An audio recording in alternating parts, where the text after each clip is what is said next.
ازيكم يا اصحابي؟ عاملين ايه؟ وحشتوني جدا جدا جدا. انا مبسوطه جدا اني بعمل حتوته النهارده معاكم، وهي اسمها الحتوته اللي احنا هنعملها النهارده احمد وواجب العربي. يلا نبدا. احمد طفل بقى زينا يا اصحابي، هو في سنه تانية وشاطر جدا جدا جدا في المدرسه، ودايما بيذاكر كويس في البيت، وده عشان يفضل شاطر ومستواه ما يقلش. ودايما مامته وباباه بيساعدوه لما اي حاجة بتبقى صعبة عليه، بيساعدوه يحلها. اما بقى الحاجات الصغيرة اللي هي السهلة كده هو اللي بيحلها لوحده عشان هو شاطر. وفي يوم من الايام يا صحابي كان احمد في المدرسة.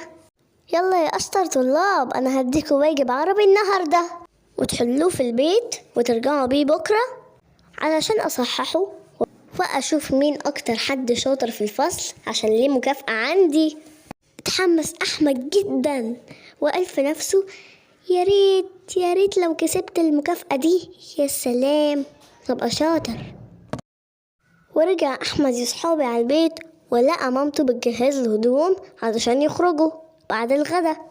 احمد يا حبيبي، احنا هنتغدى وننزل على طول عشان ما نتأخرش.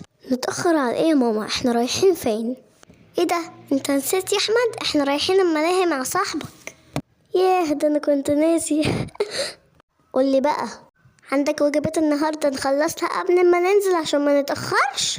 علشان قبل ما ننزل لازم نخلص اللي ورانا وما يبقاش عندنا حاجة متأجلة. فكر احمد كده شوية وقال في نفسه انا لو قلت لماما ان عندي واجب عربي هنقعد وقت طويل نحله ونتأخر عند الملاهي ومش هعرف ألعب كتير. لا أنا هقول لها أنا جاهز للخروج. لا يا ماما أنا جاهز للخروج. وبدأ أحمد يلبس ويغير اليونيفورم بتاع المدرسة، وقضى اليوم كله في اللعب مع صاحبه هشام. بص في زحليقة دي المفضلة ليا، يلا نتزحلق عليها. يوهو دي جميلة قوي. أيوة دي جميلة جدا. ورجع أحمد ومامته على البيت. شكرا يا ماما، استمتعت جدا، شكرا على اليوم ده كان جميل جدا.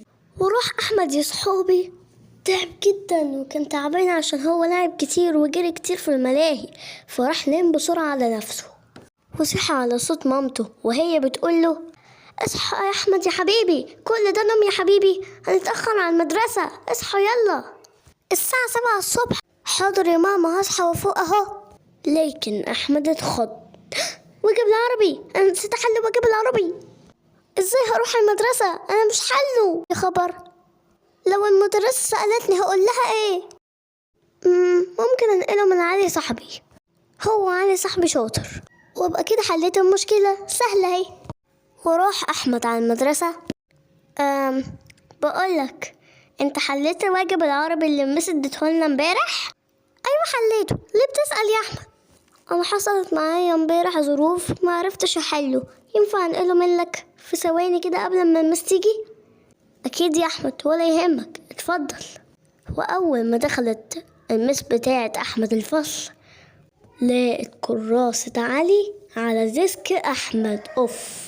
أوف يا صحابي، يا خبر، أحمد نسي يرجع لعلي كراسته بعد ما خلص. فين كراستك يا أحمد؟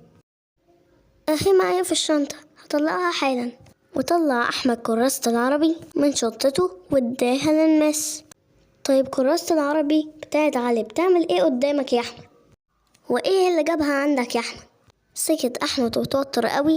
مالك يا أحمد؟ قول الصراحة، أنا متعودة إنك دايما شاطر وبتجيب أحسن الدرجات في كل امتحان بديهولك.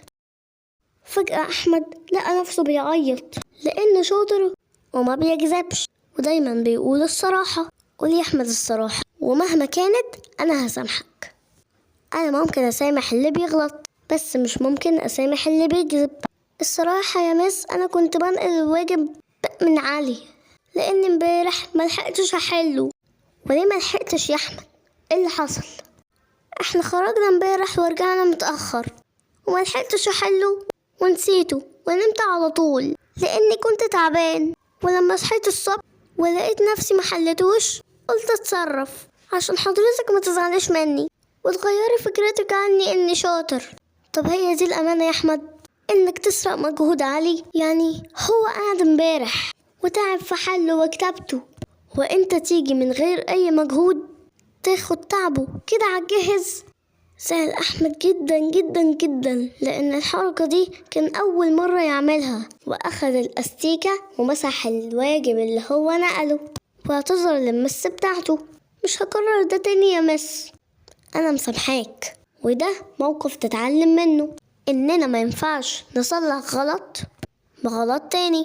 احنا لو وقعنا في غلط نعترف بيه ونوعد اننا ما نكررهوش تاني. وانت كمان مش هتكون مبسوط لو كان حد قاعد يخرج ويلعب ويستمتع بوقته وانت قاعد تذاكر وتحل، وهو يجي ياخد مجهودك من غير اي تعب.